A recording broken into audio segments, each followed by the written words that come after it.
Hello guys, MRT7 update tayo mga kababayan at nandito tayo mismo sa may Commonwealth. Kitang-kita po ninyo dito sa may Tandang Sora Station ay grabe po, heavy traffic na po ang nararanasan dito.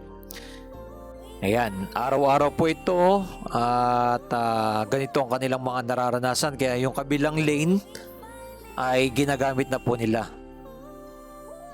Yan. Kitang-kita nyo po, ito yung sitwasyon araw-araw. Dito na po yun sa may Tandang Sora Station. Ipinapakita ko lang po sa inyo na ganito yung nararanasan ng ating mga commuters, mga nagtatrabaho dito. Grabe po. Talagang grabe yung traffic. Talagang kinakailangan talagang matapos na po itong MRT7. Dahil alam naman po natin, ito po ay pag natapos ang MRT7, 14th station, 22.8 kilometers mula EDSA hanggang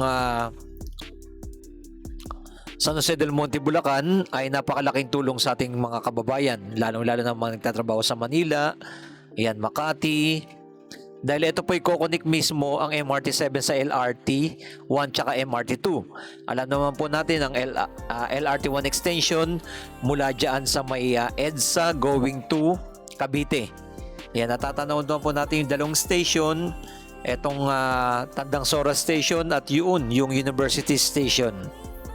Grabe po na traffic ang araw-araw po talaga dito. Sa mga nakakaranas po ng traffic dito sa may Quezon City, comment nyo na below kung anong masasabi nyo po. May mga nagsabi rin sa atin, magkaroon po ng bus lane. Magkabukod na po. Dahil kung ganyan, makikita po ninyo, halo-halo ang nararanasan, no? Ito naman po yung isa rin nating ina-update, yung NLEX C5 Northlink Expressway na magkakaroon. Dito po dadaan niya sa Kalayaan. Ayan, dito rin nagkakaroon na rin po ng traffic dito sa area na to. Pagtawid dito sa flyover, dire-diretso yan. Ito, papunta naman po ito ng Visayas Avenue. Yan, at papunta doon sa Mindanao Avenue. Yan, dyan po magkakaroon ng daanan. Ito po ang aking tinutukoy. Yung kabilang side, kitang-kita niyo po, grabe po talaga ang traffic na dito. Kitang-kita po ng ating drone. Ayan, no? May mga nagsasuggest, kagaya sa EDSA, ay ibukod na po sana yung bus lane para hindi po mahirapan yung ating mga commuters po dito araw-araw. Dito sa area na to, marami nag-aabang dyan. Ayan, no? Halo-halo po, oh. Kita nyo naman po. Ayan. Comment nyo ni below kung anong masasabi nyo po dito sa ating pinaliparan ng ating drone. Talagang Monday to Friday, pati Sabado, grabe talaga traffic. Linggo lang talaga walang traffic kasi walang mapasok ng mga estudyante at mga nagtatrabaho sa mga malalayong lugar. Ayan, kitang-kita ng ating drone. Yan po ang ating pinaka-latest update na dito. Dire-diretso na po yan papuntang Batasan. Ayan, Don Antonio. Grabe, no? Kaya yung pinaka-solusyon nila, magkaroon na ng kabilang side doon. Nagamit na yung dalawang lane naman ang para mas mabilis going to University Station po ang pinaka kaliwaan yung papakita na po natin. Ito dito na po. Ito po yung University Station. Napakalaking tulong to sa mga estudyante dito.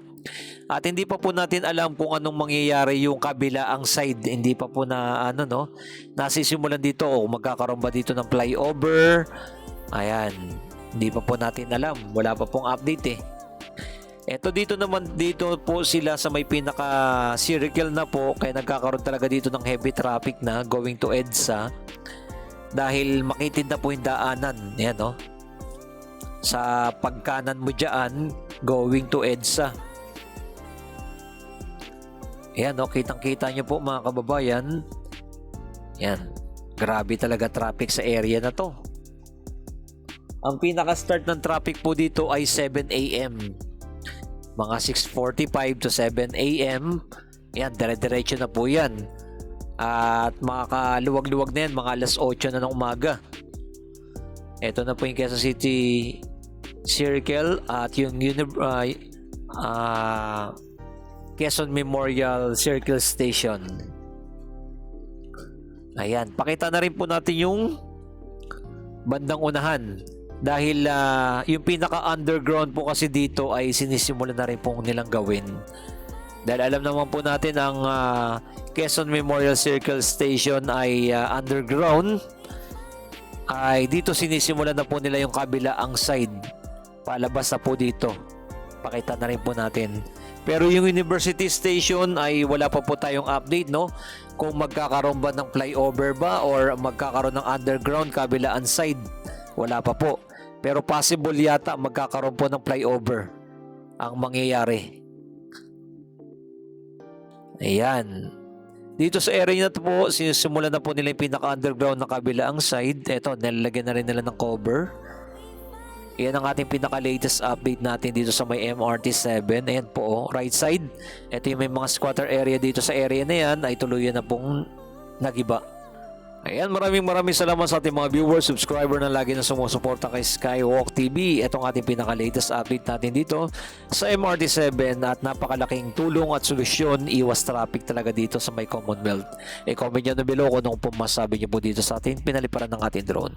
Keep safe palagi and God bless, mabuhay ang ating bansang Pilipinas.